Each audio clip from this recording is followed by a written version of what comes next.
everyone, this is Sasha bringing you a video tutorial today from BP4U. And I wanted to talk just a little bit more about the photography workspace here.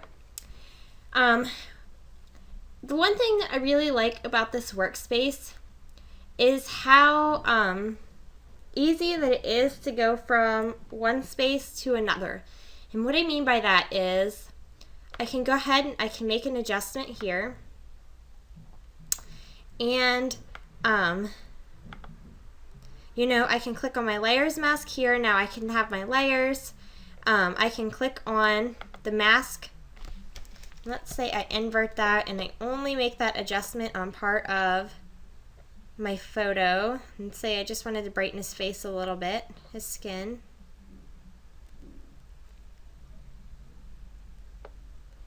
So now I can click on this masks here and I can maybe feather my mask, and I can work on refining the edges of my mask. I can turn down the density of that, which is going to kind of brighten the areas around that as well, because you can see that it's turning my mask from black to gray. So now it's weakening the strength of the black areas, or we can make those completely black. So again, it's only on his face. We can click on the mask edge here, and now I can see all the crazy places that I've missed, which is really nice. Here I can set my radius. I can smooth my edges. I can add contrast to the edges, which is making them more strong. And then I can shift the edge, and I can actually pull that out a little bit, or I can pull that way in. For here, I definitely need to pull that out. And so again, here you can see the change now that I have made. And so I really like that masks, and I can constantly be switching here between all of these views. And then when I want my actions, I can go ahead here and I can scroll through my actions, and I can hide those when I don't need them. I've got my clone stamping adjustments right here.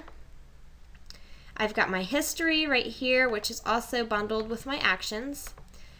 And I've got my mini bridge here, which is a smaller bridge built right into Photoshop. And if you're not familiar with the bridge, then you can go ahead and watch the video tutorial on the bridge.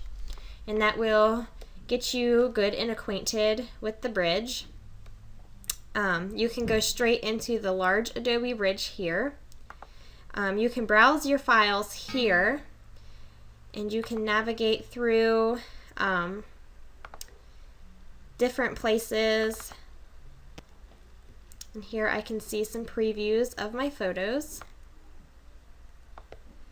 If I want to see one, I can drag it up here, and that will open that photo in the Photoshop, or I could use that for